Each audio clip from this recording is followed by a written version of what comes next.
The Senate has voted against expanding background checks for gun purchases, making it clear that gun control legislation will not come quickly as a reaction to high-profile shootings. It's the same measure Congress voted on after the Sandy Hook massacre.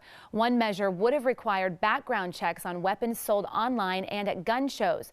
Currently, the checks are only required for transactions from licensed gun dealers. Now the suspects in the San Bernadino massacre purchased 4 guns legally, despite the fact that one had been traveling to the Middle East and had been in contact with known Islamic extremists on social media. This is our topic this half hour. We want to hear from you on our Fox 26 Facebook page and on Twitter. You can use the hashtag Fox26forlife.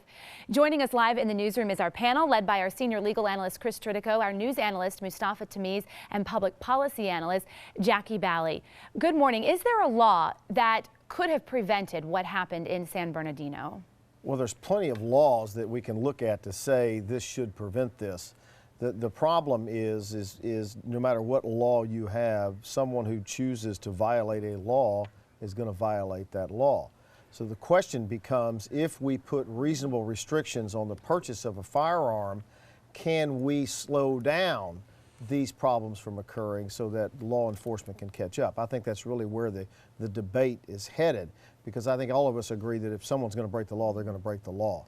We have long since in this country accepted the fact that the Bill of Rights said the rights guaranteed every citizen by the Bill of Rights is subject to reasonable restrictions, time, place, and manner restrictions on the First Amendment, search warrant issues with respect to the Fourth Amendment. And so this idea that you cannot place reasonable restrictions on the Second Amendment, I don't think is what the Constitution stands for.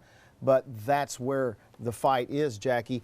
There was 2 bills in the Senate this week, the day after the San Bernardino killings, one by Barbara Boxer, one by John Cornyn. Both failed. John Cornyn's would have said, just give the government a chance to object to anyone getting a firearm that's on the list.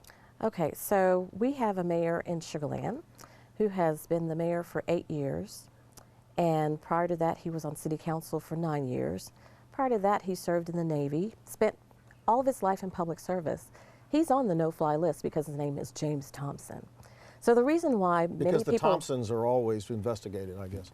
Well, the reason, for some reason, he's on this list, and it's always given him a difficult time, even though he is a very good man who's spent most of his life in public service helping others.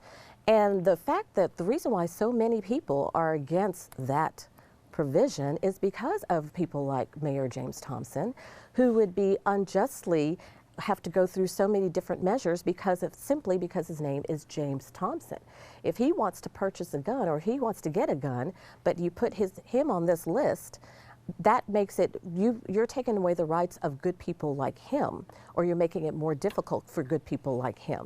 There are too many false negatives. That's why people are opposed to this. Senator Edward Kennedy was on this list, for heaven's sakes. Right. Okay, so that's the argument I've heard every time this comes up, is that the list is not well maintained, therefore we can't do it. Is that a valid argument for not placing this type of John Cornyn's bill, just to delay the purchase if you're on the list? There's different types. So I was the consultant for Department of Homeland Security for 3 years. There are different types of lists. There are lists initially that were rolled out that got weeded out over the years, and now the no-fly list actually has very dangerous people on it. It doesn't have a lot of mistakes and errors like they did in the past. But look, the argument that's made is that no law will prevent these type of shootings to occur. Well, that means that we should have no laws about gun control. And that means we should have no laws about traffic. We should have no laws about driving on the freeway, because people break those laws all the time. There's a 55-hour speed limit, and people are breaking that all the time. So we should take away every single sign that says don't.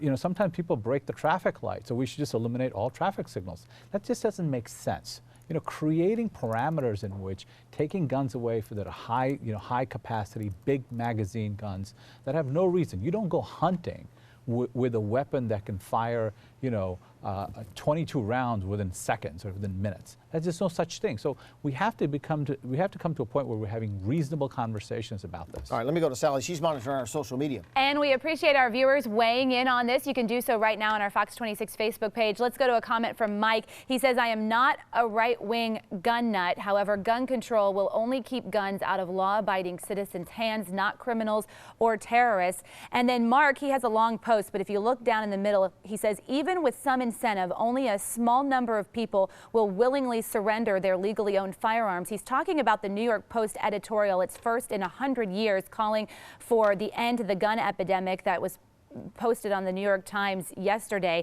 He says, so what would be the next step? Forcefully taking legally owned firearms away from law-abiding citizens? He says, if you take the time to look at the murder rates of other countries per 100,000 not involving firearms, the U.S. doesn't even crack the top 25 nations. He says that basically the murder rates not involving firearms are much higher in other countries. Well, and you can, the beauty of stats is you can use a stat to make any point. And so, and I read Mark's post, and what he was talking about there was the buyback programs that government has used. And so we got less than a minute left, so I'm going to give you each just your final thought on this. Okay, you said it best at the very beginning of the show.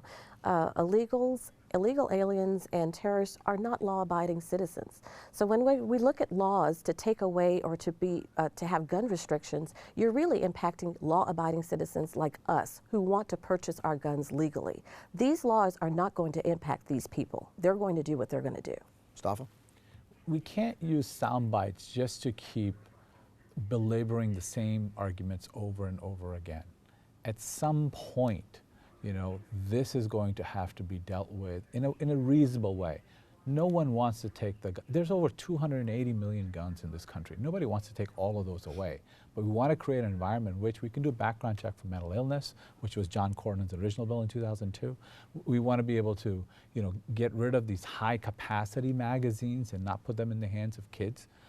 We want to be able to close the gun loopholes that anybody can go buy a gun without any background check at these shows.